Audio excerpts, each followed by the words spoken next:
3 years ago. Cody had been at meetings, so he knew the types of stuff. Yeah.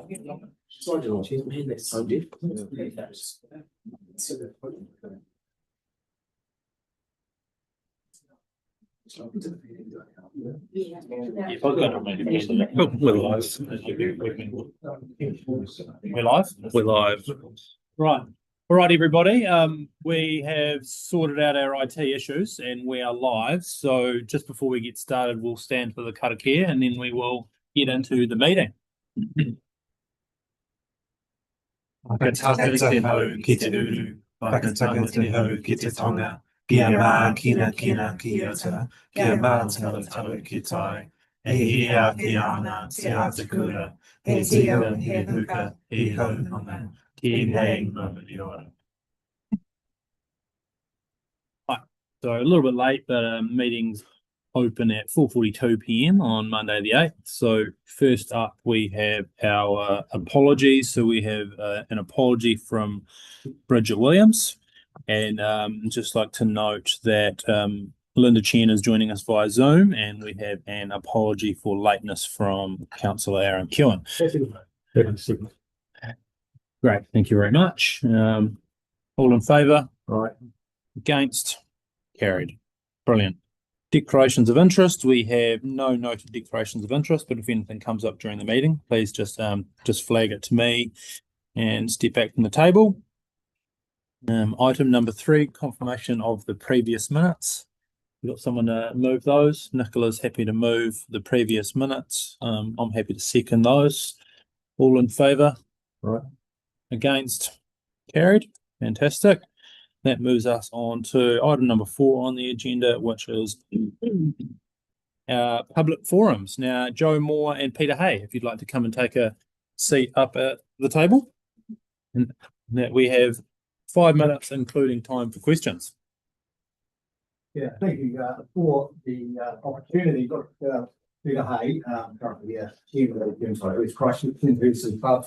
Joe Moore here is administrator of the Burnside Tennis Club. We're just representatives actually of a newly formed group of park users group. So before we get into what we're about, I'll just we'll go to the next slide and just talk about Burnside Park. I guess most of you are familiar with Burnside Park, some more than others, I guess, but certainly it's a great resource for the community. There's no doubt about it. That's when my kids play junior inside cricket, including time. Originally, in my view, quite a large market, 29 hectares. And before we talk about what we're up to, if you look at the Burnside Park Management Plan, I'll just grab a couple of excerpts out. And if you look at the envision, an attractive park facility which provides the needs of various sporting codes, informal recreation, community needs, whilst retaining, interpreting, and enhancing its heritage landscape and ecological values. I'd say in many ways the park is achieving that currently. And whilst if you look at the 2010 plan, there's some programs that haven't been completed, and that's totally understandable with what the city's gone through. I think it's a pretty good space in there. The other one there is on club buildings, and to actively encourage multi-purpose use of club buildings, minimise the impact of existing buildings, one from 2010. Some of the issues when they spoke to stakeholders were cost of clubs associated with operating entity, decline in available volunteers and certainly see that around the night, and opportunities for clubs to share costs and coexist with other club and community organisations where these agreements permit that to occur. So that sort of leads us why this group was established. I know probably 15, 20 years ago, I think the rugby club was trying to do something very similar. You can see in 2010 some of these challenges that we're facing are very real, if not greater today. So we'll move on to the next slide, please. So as I say, this group, very early stages, we've only had 2 meetings to date. One thing we're trying to achieve, probably a key objective, is to ensure our park users organisations are sustainable going into the future. General consensus is that our current model will not achieve this. So we've had 2 meetings. Second meeting, it was fortunate enough to have Angela Littleby, Sports Liaison Advisor, Karen Bowe, community development advisor, and Nicola here on the community board to add value to that meeting, get some guidance and general support on what we're trying to achieve. Now, the organisations that we have involved in this group today is Burnside Rugby. They have 350 members and have a touch module of about 800 participants. Cricket, 450 members from juniors, girls, women, and senior men.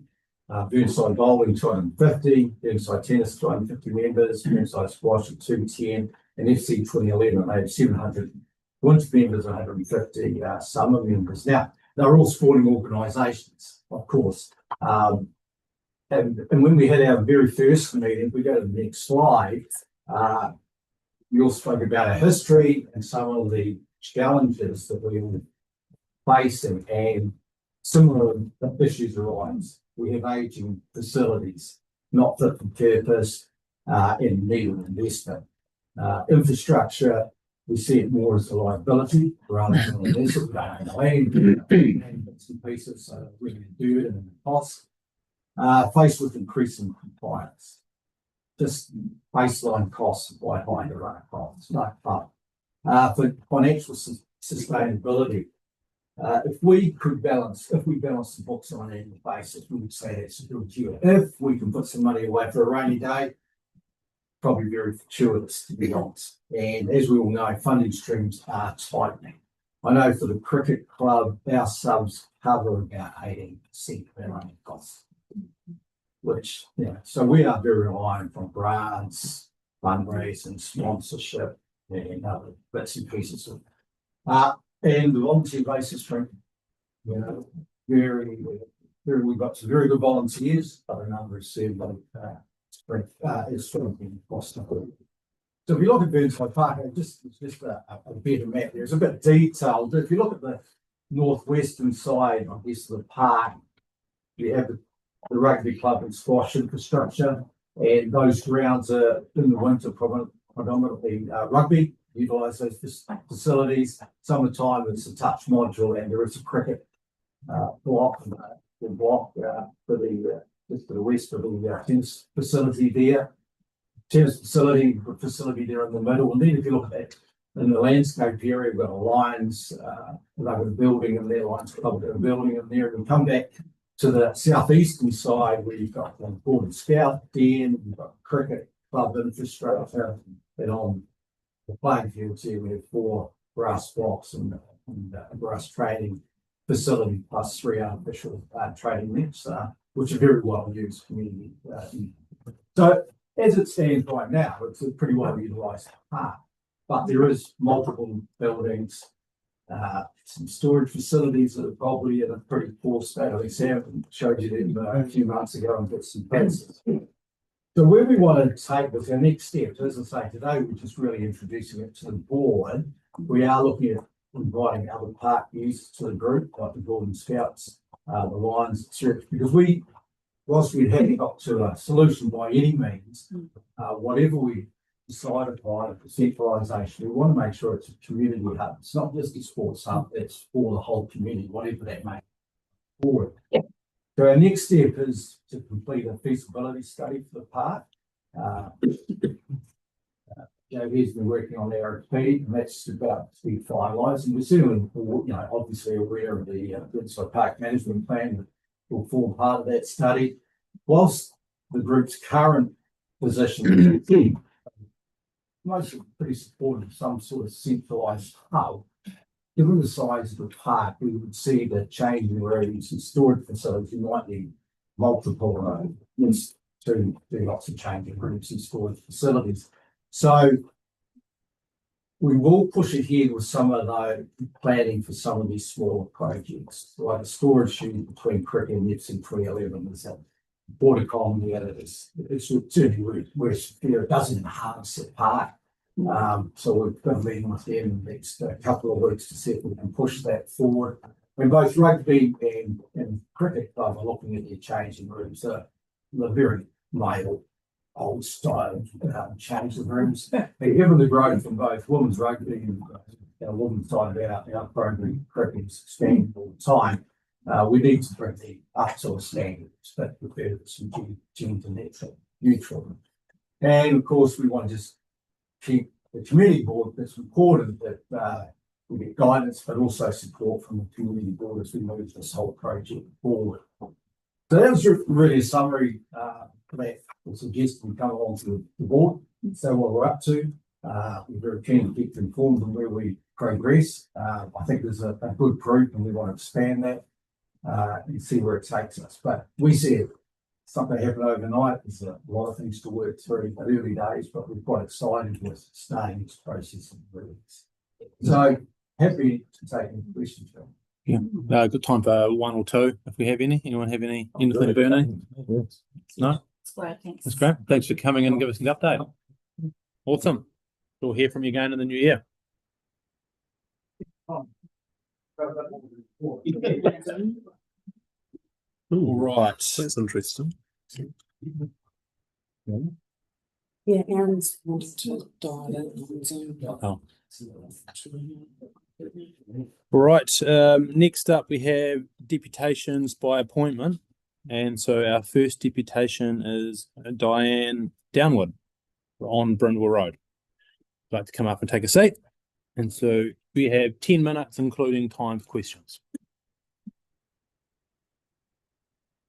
I just live the other side of Waimāero Road, but I come down Brisbane Road on average once a week by car or by walking, depending on weather or anything else. So there's a couple of points when I was looking at the staff report. I mean, might seem like a small point, but at one point they said they're going to put a stop control at these intersections. And I thought, is this another name for a speed hump? You know, like what's a stop control? And then there was a yield control. So I thought, word sign. So why are they using these different words? I mean, we have a perfectly good word in the English language. I don't know about Taylor, but anyway, stop sign. You know, so why are they doing this and trying to confuse things? So I just had to put that in there. Another sentence, it says, while some residents, and I would say majority of residents, but while some residents expressed a preference in retaining the existing footpath layout, staff were recommended making changes as this provides more opportunities for planting more trees. So I have saying that each of these pages represents the space between the road and a fence. It's not to scale, but I've made it the footpath the same size. So they're saying this one has more opportunity than this one. Basically, it's the same size except for where you put the footpath. And I would say this one actually has more space for the tree. That makes sense to you. So I don't understand. It really baffles me that they're saying this one has more opportunity for putting trees in. So I looked at their policy statement and for the trees. So there's nothing about placement of trees closer to the road or away from the road or anything like that. It says that retention of existing suitable planting locations. So, I mean, I really wonder the economics of digging up all the grass and moving the footpath and all this sort of stuff. And basically, I think the people who live on the street should have the loudest voice. So, although I'm speaking. But and then it also says about not planting trees under power lines that are going to be too tall and what I would call turn into Pac-Man trees. Which is, you know, the power lines go through the tree. You know what Pac-Man, am I too old here? No. Okay, good. You know what Pac-Man is. Great. So, I'll just join something. my photos are out of order. I'll just play with them the way they are. So this is Island Road. And this I just took walking home one time. And you can see that it in the distance that it changes from being by the fence to being by the road. So these plants, these lovely plants are going to grow and take over half the sidewalk or footpath, pardon me. Next one, please. And here's another example, again on Island Road. Taking over part of the footpath, and another one that, I mean, often walking around the streets, I love the streets, I love walking. But then if you're walking with someone, you're forced onto muddy, wet grass. So the next one. Oh, so this is actually on Brindborough Road. This is the southern part, which I don't usually walk, but I went there specifically to take pictures of these trees that there's no room for. They say there's no room for these trees, but this is a tree on the southern part, and it's growing happily there. And there's a little garden by the fence line. So a lot of the people like to have gardens along the fence line. So next one. And here's another one. It's a little bit sadder, this tree, but it is alive. It does have buds on it. Next one. And this is Jeffries Road, and it's showing just a variety of where trees are placed. This is probably before you had a tree policy. And a couple of the trees are quite big, and the roots are making the footpath undulate quite strongly there. But I'm not saying get rid of them. But next one, please. And here's another one just on Jeffries Road, and that one's fine. The roots aren't doing any problem. I think it's a blossoming cherry tree. I can't quite remember. You can see the church in the background. Next one. And this is just Jeffries and Brindware. And I'm just questioning some of the planting because you can see how tall that bush is. I'm not quite sure the name of that bush that's surrounding a tree. Now, a lot of trees don't like, I mean, they like their trunks to have air and sunlight because it prevents disease. So this is not only blocking the view of traffic coming, but it's also, I don't know how healthy it is for the tree to have it growing up the tree trunk like that. Not an arborist. I like to garden. So I'm just questioning that. Next one. Oh, and this one, the ladies in the shops said that people tend to stuff their garbage in it. Now that looks like some kind of rosemary. But anyway, again, it's surrounding this tree there that's trying to survive. So I don't know how healthy that tree is going to be with this there. I mean, it's a nice plant. Anyway, next one. Now these are Brindware and Island Road.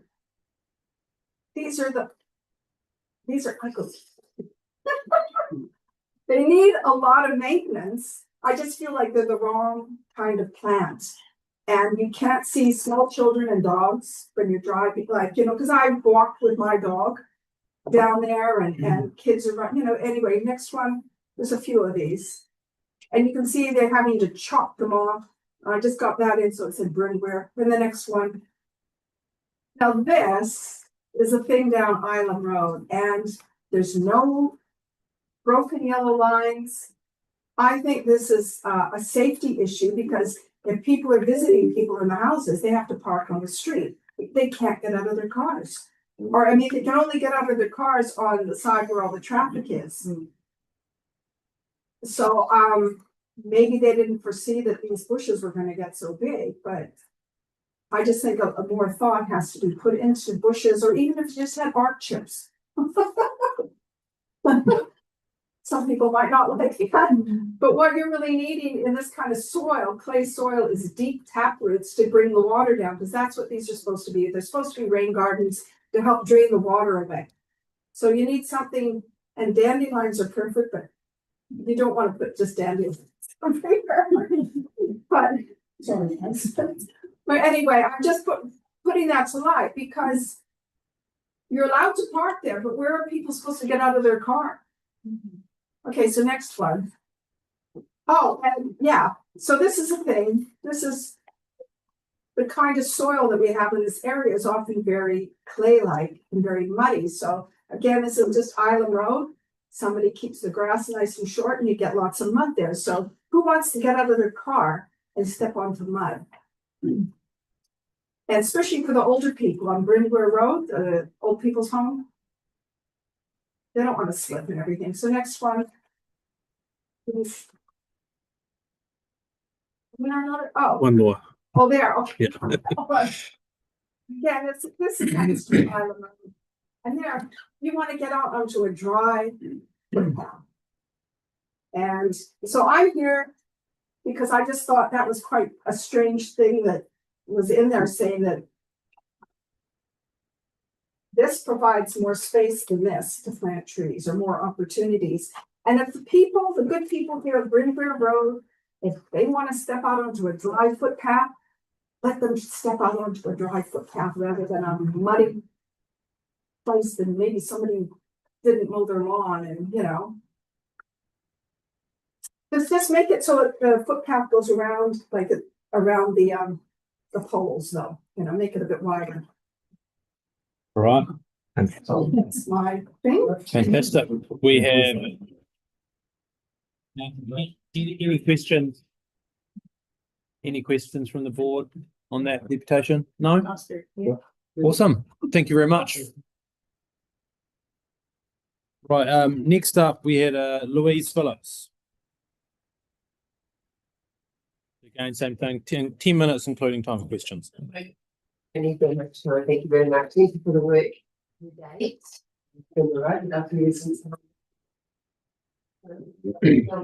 Street. What she said, the plans that we're looking at are very pretty, they're very nice, but we don't see the point in having 2 grass berms. It's just, it's a waste of time. When we did mention that we wanted a road similar to Garrick Road, so granted, we did say that, but we were talking more about the plans for the road and the curbs. When it comes to the berm, I'd say 90% of us pretty much in the street are very happy with the configuration the way it is at the moment. We don't want to get out of the car onto wet grass. We don't want extra trees. We're a very established road anyway. We've got plenty of trees. Look at the Goss house. So it's not like we're a new subdivision. Also, there's a safety issue as well. So when we pull out of our driveway, we've got more time to check if someone's coming across the footpath. You put those footpaths beside the fence, boom, you know, there's the kids on scooters. So a plethora of reasons that we'd really like to keep it at Plan B with the road configuration the way it is. Okay. All ingredients. There we go. Thank you very much. Right. Do any questions from anyone? Or was that all reasonably clear? Quick comment. So thank you so much. Comment that my late grandparents it's not my house and else, so I can take part of the vote just to clarify. My mother and grandfather. But yes, yeah, thank you very much for this. Yeah, very helpful. Just the only question is just not trade-off is with option 2, but it's option 1. The option to retain the configuration, which both yourself and previous deputation alluded to. Trade-off with that is that there's obviously a reduction in trees. Just wondering if you have a comment around that, or there's a review if there are trees, since while we're in the area, but mitigating factors that you can see option to fewer trees. So I mean, have to go fewer trees, you mean? So well, option 2 has got fewer trees. I mean, again, we've got to be an old established road. There's a lot more elderly down there as well. Yes, so maintenance is a big issue for a lot of people, a lot of residents down the road. So there's a lot of elderly, so extra maintenance, clearing more trees, and of course we've got our gutters anyway. We don't want any more trees on the road. We feel there's enough. So you certainly are comfortable in option 2 that there is the adequate tree member coverage. Right. Right. Thank you very much. Last deputation here we have Tony Sewell talk on the same. Everybody. Afternoon. Well, firstly, a great thank you to the school communication person. She's been outstanding. I've been a lot involved in business for a long time. Some of the best communication I think we've ever received. Very well done. The problem is she's in the middle communicator, so I wouldn't want her to drop anything. In fact, that we are sending back stuff and she would basically be shunted sideways and we didn't know who was done a magnificent job. So I think I need to recognise that. A couple of issues. I'm very much in favour of having an asphalt footpath beside the road. I don't want to get out of my car and onto a greasy piece of grass because I think it's just not worth having. The other main thing is Riverwood has been there for over 100 years and it's had that same style for over 100 years. It's one of the features of it, so that beautiful wide strip of grass between our boundary and the footpath. And it's one of the beautiful parts of the street. To turn that around, I just cannot see, number one, we're the ratepayers and we're paying for this. And I got a note from one of your roading people to say that they had to remove the grass because of flooding issues. That footpath, I've been living in this area for 71 years now, and I've never seen any flooding on footpaths in Brindle Road in my whole life. So I don't like it when people give nonsense excuses. I just think that's just not honest. Because the footpath's slope, the water runs off the footpath into the gutter. The gutter discharges all the storm water. It doesn't soak into the ground much in our area at all because of the nature. So it's, and as for the trees, there's tons of trees on the properties in Brindle Road. There are some trees on the sidewalk now, and I noticed in one place they've actually moved the footpath around the tree because they don't want to move it. But I would have just left the footpath as it is. And if they want to plant trees, they can put it on the grass piece that's there now anyway. But nobody's done that before. Nobody seems interested in doing it, so I can't see the reason for the change there. There are trees at Samuel's. There's some great cherry trees down the Waimāero Road end with some of the worst roots in the town. And we're very cautious about what they put in because we might not even get getting rid by root pickings. So that's the tree issue. The other issue is around partly the communications. I've made it absolutely clear to your council staff that we don't want to repeat of Glendoby Road. You know, as a ratepayer, I've just paid for Glendoby Road to be bloody resealed and done up. And now I see it being dug up again now because of a neighbour who the council owns putting their cables through. Why can't we talk to each other? I just don't. I've been running projects for 50 years. If one of my team did that, they wouldn't be my team very long. Wasting my money by not coordinating activities with all users of the street. It's a joke. And I just can't understand why it's tolerated.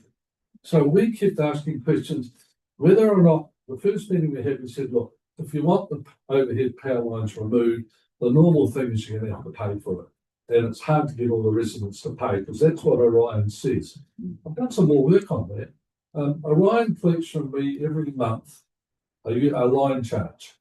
Those line charges, and they've been collecting them for God knows how many years, are for the replacement of poles and wires. So suddenly, when we want ours done, oh no, we've got to pay for it. They do that all the time. They tried it with me at Wickham.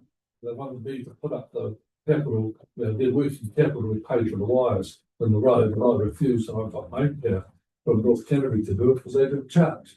This is just extortion. So now we go to the council, you're our representatives, this is your project, it's not the residents, I'm not project managing it.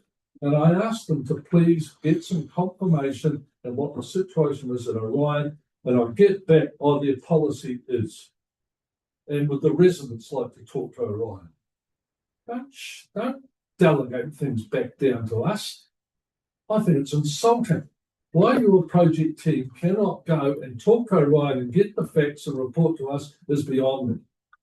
I think it's just basic laziness and incompetence. I wouldn't tolerate it in my teams, and I've done some huge projects in the city. And I think that my last letter from Lynette Ellis saying this matter's at an end, but I'm sorry, Lynette, it's not at an end. Please give us the facts about the underground wiring. Please find out from us when Orion is intending to replace them, because within 5 years, if they replace a single pole or anything and dig it up, all hell will break loose from the Brindle residents. We are not going to tolerate a rebuilt road at huge cost to us as the ratepayers to have it dug up because your team can't organise themselves. It's just not fair. So that's the points that I want to make. But the other thing too is we are pretty excited. We were told the program might start October, November 26th. The fact they're thinking it's starting January, February 26th. They've turned it around and got on them. They've got it going, but we just need a bit more clarification. Yeah. There's more question involved with stuff. I'm just wondering whether we should, in light of the Orion stuff, whether it is worth maybe not making the decision today then. If that's, because I take I don't want to delay the decision. Well, I'm just because- worried that it's quite strong, like you said. Yeah, I'm but just look, nervous the that- reality is, Yeah. you let the decision go ahead today, your staff have to implement it. I would expect your staff to be doing Yeah. proper So you- postal management work. I So you're can't- comfortable with the decision Yeah. going ahead? I'm just saying on board what you said, because I agree with you. Glendower Road is an absolute joke. Yeah. And I think the mayor's expressed that view, we've all expressed that view. But maybe we just take on point, which is we'll just get clarity before they hit go, even if we do make the decision Yeah, today. oh, we want the decision because we know it's delayed. Yeah. Oh, we don't need delay. No, Okay, that's we want plan number two. Pretty clear, the reasons have turned up here. I started this thing, I walked in with that, spoken to most of this, as has Louise. And, we really like to support them ahead to get it going. No, because- that's good. Yeah, thank you. All right. All right, thank you. Cheers. All right, with that coming to a close, we now move on to item 6 on the agenda, which is presentation of petitions, of which there are none. Then that allows us to move on to item 10, staff reports. And first up, just so we don't hold the residents up for too long, we have the Brindle Road Street Renewal. So we have Catherine Jones, project manager, I think.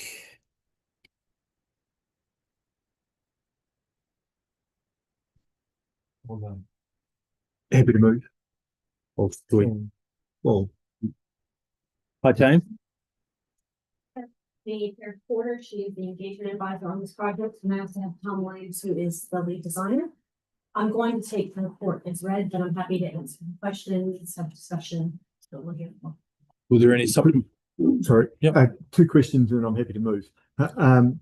The comment from one of our people present tonight is around the footpaths around the ensuring the width as they go around telegraph poles, that it is for those that might be having a pram or a wheelchair, that it does a circle or a bend. Is that been allowed? We can't tell it in the design, but is that, will you accommodate for that? So at the moment, it's scale play, it's at a very high level. Yep. That's detail. The second question is, you've obviously taken aboard the comments of our other attendee person here tonight, in and around working with, underwater power, telecommunications, and all those sort of things. I take it that you've heard the strong message in and around ensuring that that happens. Yeah. Very good. Through you, Mr. Chair, I think. Yes, I'm very happy to move option 2, which Any is the footpath closest to the. Any other questions from any of the board members online? Aaron or Linda, any questions from you?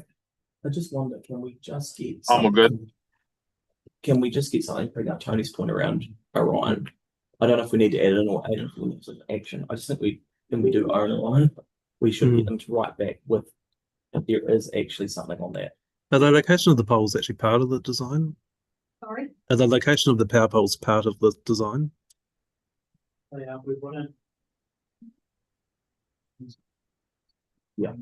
I think what I'm kind of hearing is Underground. is where they're comfortable to go here today. They don't want any more delays with the street, which is good. But we need to get some clarity from Orion around the work program in that street, whether that's in a year's time or in 10 years' time. And we need to communicate that back to that group. So can we just have that as an action to we'll just get someone to contact Orion. Really, the one else. So,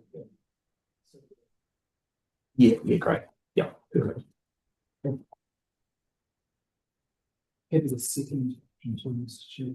Sure, thank you. We'll just let Aidan finished. I must know her.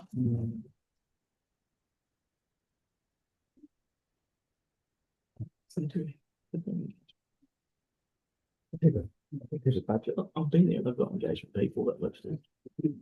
Yeah.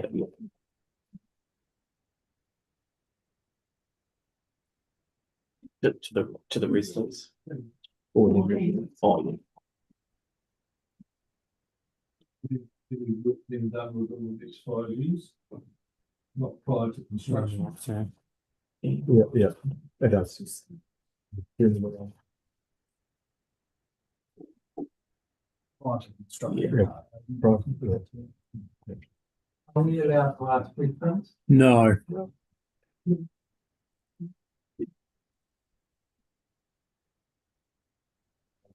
Any work, yep. Everyone. Within the time frame. Within the 5 years.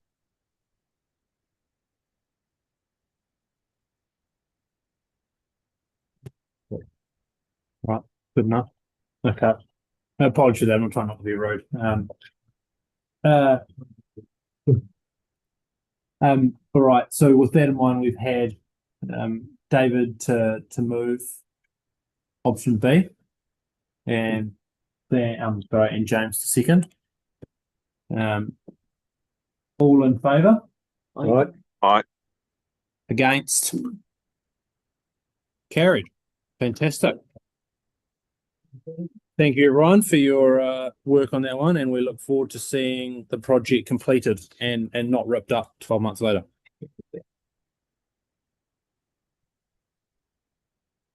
Feel free, if you don't want to hang around for the rest of the meeting, feel free to take the opportunity now to go about your lovely evening. Thank you. What's just to pass the resolution to include supplementary reports. I think we can do that bottom next. Okay. Halifax. Right, well, so this is item number 19. I'm happy to move the resolution to include the supplementary report. If I can please have seconder, that'll be David. All in favour? Aye.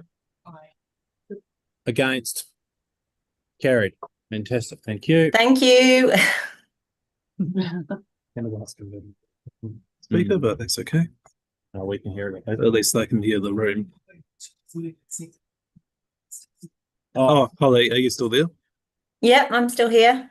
Cool. We're moving on to your item now. That was just us. Oh, That was, thought that was just it. agreeing to accept it as a late item. Oh, apologies. Thanks. Okay.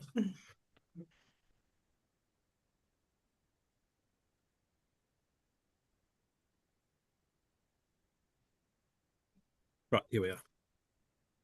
right. So now we are on to item number 20, isn't it? We're just going to jump around the agenda items, aren't we? Even though they're at the front.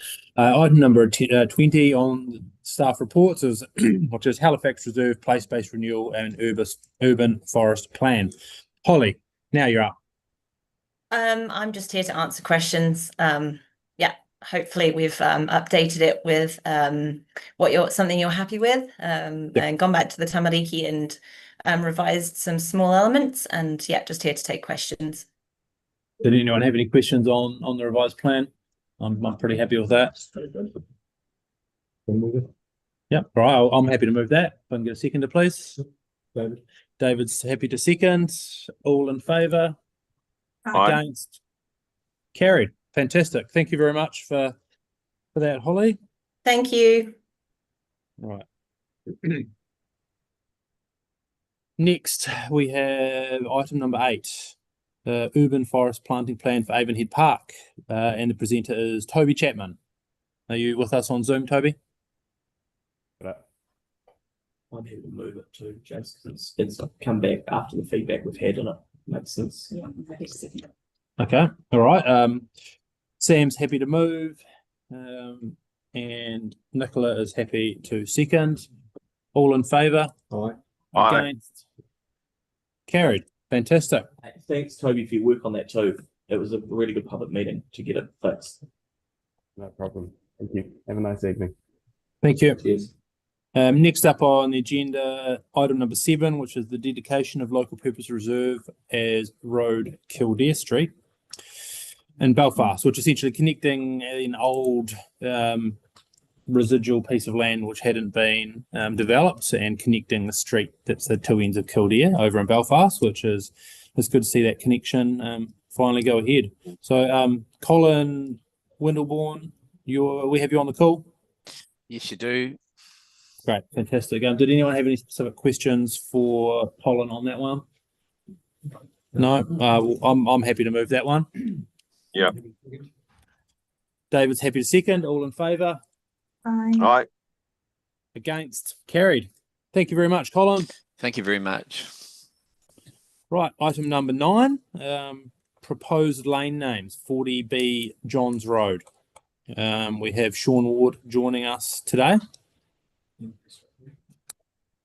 evening, everyone. Good evening. Any questions on this particular agenda item from anyone? No.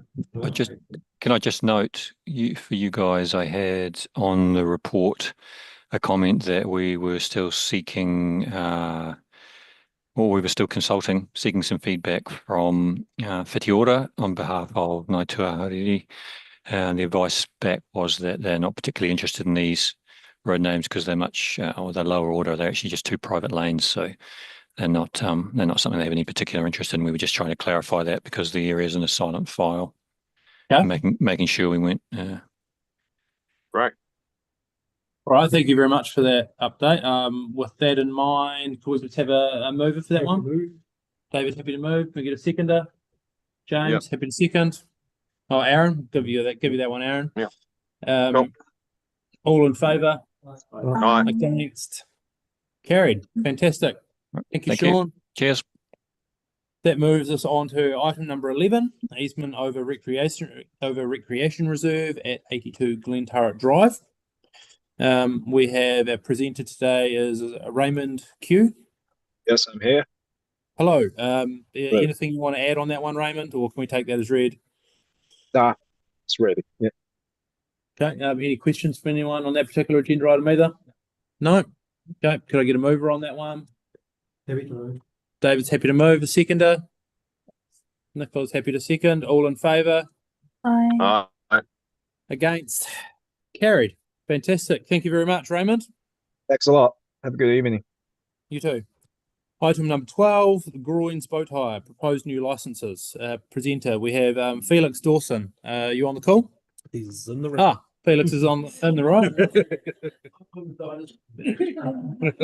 There we go. All right. Well, please take a seat. Where we can take the report as read, but is there any additional context or anything you wanted to make us aware of? No? Everyone's comfortable with that? Okay, cool. Can I get a mover for that, please? Sam is happy to move and a seconder. James is happy to second. All in favour? Aye. Against? Carried. Thank you very much. Cheers, Felix. Right, and with that, we move on to item number 13, rattling through them. Summer with your neighbours. Katie.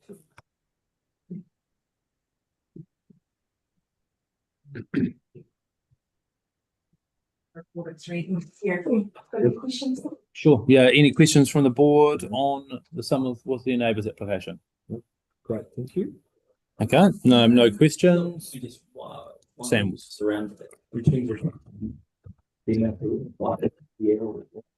it sort of relative? Is it still holding up? Yeah, 2 more than last year. Yeah. And is it well advertised? Yes. Yeah. And are we getting any different people? Yeah, this year I think we've got about 5 or 6 views, which is quite unusual. Like it's usually, it does tend to be the same people applying, but it was quite good to see there was a new person in each different community in the area. But those, yeah, good to see it's amazing. Cool. So we have removed the addresses from the report, but if there's any there that you jump out at you that you'd like to attend, you can let us know and we can give you the address of the person. Great, thank you very much. All right, with that in mind, I'm happy to move that one. If we can have a seconder, please. Nicola to second. All in favour? Aye. Against? Carried. Thank you very much. Next up, Memorial Way of Intersections. We have Gemma in person. Kia ora. Okay, great. Any questions from any of the board members on this one? Thank you. Yeah, awesome. Awesome. And I know I can't make it my weekends. We should kind of like something in my phone. Yeah. No, it's really good though. All done at friends and Highlands and friends or commissioning. The only thing, the only question I had, and happy to move it, I think it's fantastic, it's been so well received, is just in terms of the flow on, so like the other intersections, so Wairaki and Graham's, Wairaki and Graham's is another one.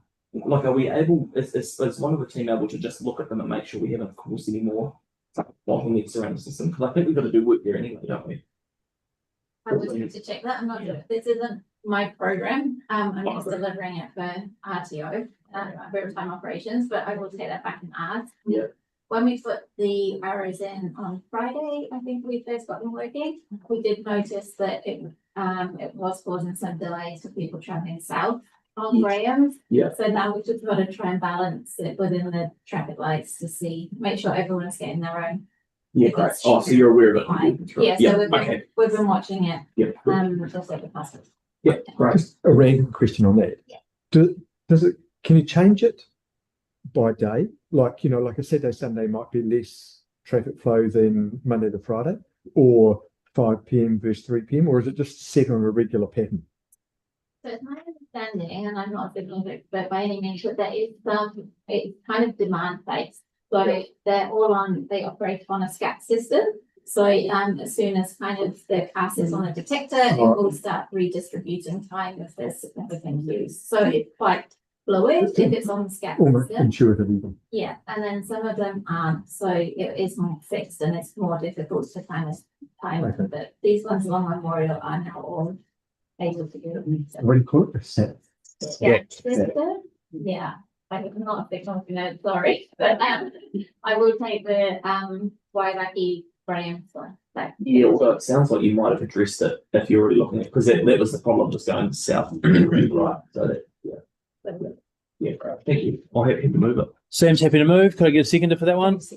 Nicola, happy to second. All in favour? Aye. Against? Carried. Fantastic. Thank you very much. That moves us on to item number 15. Englefield Reserve Nature Play Space Renewal, and we have Natalie to talk to that.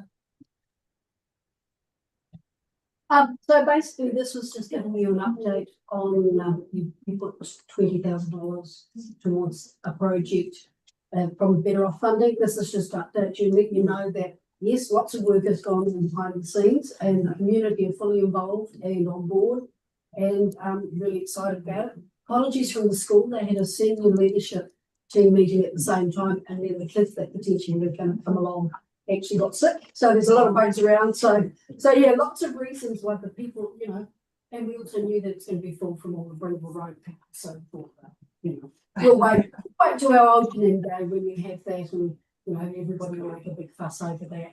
So there is a wee pop-up event this Sunday from 11 o'clock to 1 o'clock, free sausage sizzle, just to activate the space a bit more and get more of the locals involved. Come along, see how it could work out, or if there's any changes or suggestions that come up at that time, we can incorporate those. Otherwise, we're looking to hopefully get it done November, open in December, and yeah. Great. Thank you very much, Natalie. That's great. All right. We need to move this into the report. Yeah. I'm happy to move that as received. James, have a second. All in favour? Aye. Aye. Against? Carried. Thank you very much. Just item number 16, discretionary response fund. Karen, floor is yours. I think I've already read it's the Avon Trust to run the Community Expo, which is led on from the Avon Community Directory that they did last year. So it's kind of like the next stage. They're just going to do it online and have an expo where the groups can actually meet people. Great. No questions from anyone? No, still. No, can I get a mover, please? Move. David, happy to move. Aaron, or no, Linda, was that you? Happy to second? Yeah. Great. David and Linda, all in favour? Aye. Against? Carried. Fantastic. Thanks very much, Karen. Board area report. Marianne. Thank you. Happy to take the report as read, and if you've got any questions, happy to have a go at answering them. Are we getting much? Are you getting much feedback on homelessness in the area? No. You're not? No. It's really You popular. guys, you're not. Homelessness isn't something that's been obviously raised in this area. It seems to be sort of like status quo type. Yeah, it's there. Yeah, no, it just seems to be cropping up across the city at the moment. In places, just wondered. There are pictures. Okay. Okay, great. Can I get a mover for the report, please? David, happy to move, and I will be happy to second that. All in favour? Aye. Against? Carried. Fantastic. With that, we move on to last item on the agenda, elected members information exchange. Do we have anything to share with the board? Yes, I have something. 31 Kendall, they sent a message about silver birch trees that are right outside their house, so right on Kendall Reserve. It's quite close, great reserve, but the trees are right there, and apparently they've been bugging them for years. So we were just waiting to find out if it was possible to replace those trees in Kendall Reserve as part of the urban forest plan. So it would be really a good outcome if that was possible. Okay. They're not against trees, but you know what sort of big trees are. And I just had another, this is something else as well. Sam, have you noticed, I know it might not be the right place to bring it up, but down, you know, Staveley Street with all the new, with the building that's going on, right, so the shops. Have you noticed any, if it's any busier or the parking? Just, you know, there was heaps of cars down there, and that bike rack's still outside the fish and chip shop. I just wondered if, Yeah, because I thought it was. Yeah, I wondered if we could have a look and see if that was going to be moved. It might be a maybe it's something we Karen. Who Yeah, was Me and Karen were kind of been tag teaming. I think we didn't quite realise that the bike stand was actually cemented into the ground. Yeah. So that makes so it's not quite as easy as we were hoping. Asked the people in the last hour that guy that got in touch with us, I got OCA to have a look at it. Around that he potentially wants to buy the land, I think. Yeah, like actually buy all the access ways and stuff like that. So they were just going to move through that. But there's some technicalities there that take way more difficult, I think. So so we can follow up that. We definitely can. Yeah, because when I think quite there, it seems to be quite. It does seem to be busy, but that's probably possibly with all the construction workers' cars and stuff. So we've had staff out there on site this week to visit, and traffic staff who've said that the construction company has a traffic management plan ready to go if once it gets to that stage. But at the moment, they've got a draft plan drawn up, and they're passing it around the shop owners to see if they're okay with it, and it should be ready to bring back when the new board's sworn in. Yeah. Okay. I guess that's good. Great. I attended, and Natalie was there a couple of weeks ago, a meeting at the Belfast Rugby Club, and they had a bit of a talk about the Belfast Emergency Response Plan, and Dion, ECAN councillor and Deputy Chair Dion Swiggs did a little bit of a presentation on like a emergency response around flooding. I mean, any flooding risk with the Waimāero, and that was a really well attended event, and highlighted actually how well organised the Belfast community is with their independent planning. It's not the civil defence planning; it's the just community led planning, and just that the facilities they have there in Belfast and their geographic location of where it is from people coming out of the east if there's any tsunami issues or earthquake related issues, that it's a really good spot there with three kind of buildings and facilities. You've got the school, the rugby club, and BCN there, so it's a really good location, and they're really well organised and they have a good plan in place. So it was really good to attend that, see the amount of people that actually showed up to take interest, and just good to see how well organised the Belfast community is in that sense. So just sort of be worth sharing that. Aaron, Linda, anything from you? Any elected members information exchange you want to share? No, not from me. I'm all good, thanks. Okay. Well, with that, I think that brings, or I guess, do we need to move that one? I can't remember. No, we don't see anything. Yep. Yeah, I was going to do that last. Yep. So with that, bringing the official end to the agenda, being that it's the last meeting of the term, I just wanted to, make a couple of reflections and a little bit of thanks. So firstly, just to note that it is Linda's last meeting, and as she is stepping down at the end of this term, she's not running again this election. So this will be 9 years on community board for you, Linda, isn't it? Yeah.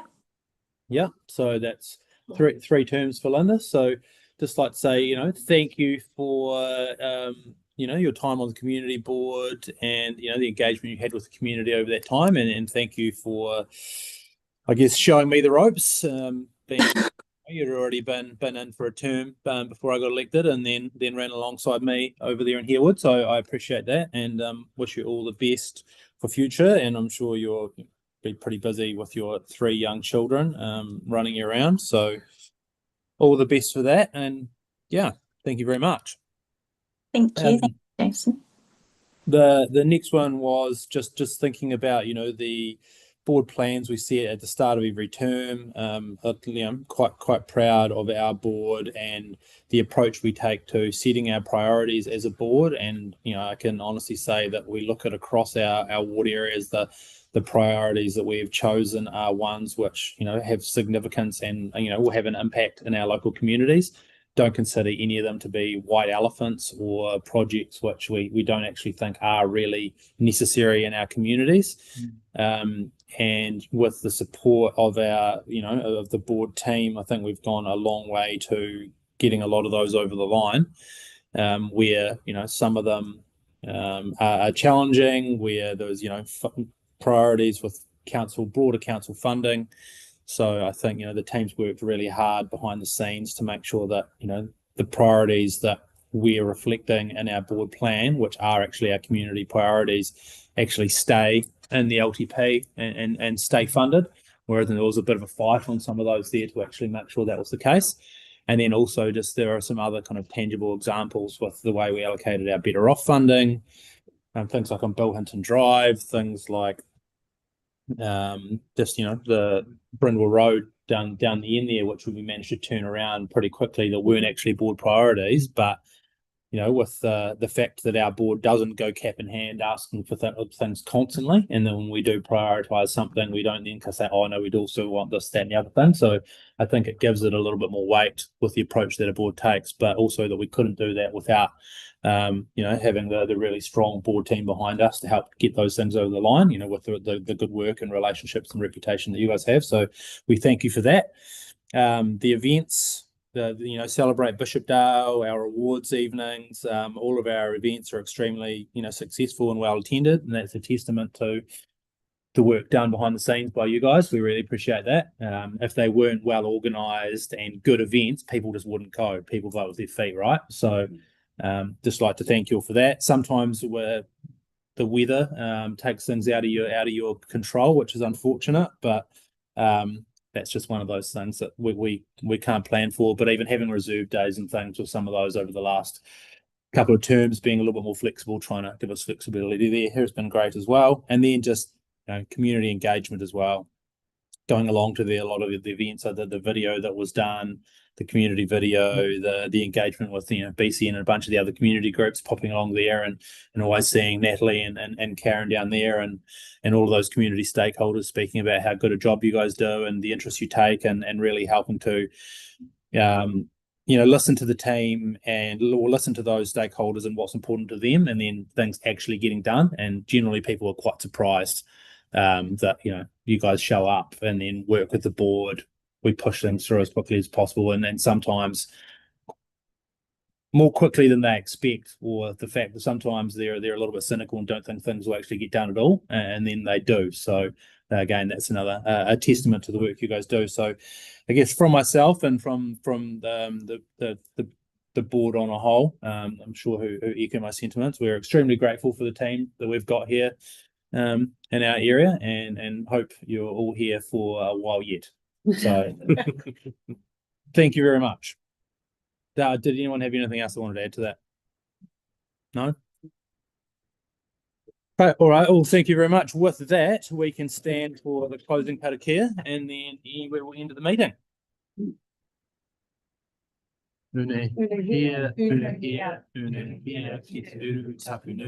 Kia wātia, kia mana, te tanaka, te tinana, te Waimāero, I te ara takata. Koeara, I rongo, takakaria, kia ki rongo, kia tina, ue, haiki. Thank you very much. And with that, we close the last meeting of the term at 5:42 p.m. Thank you very much, everybody. Thank you.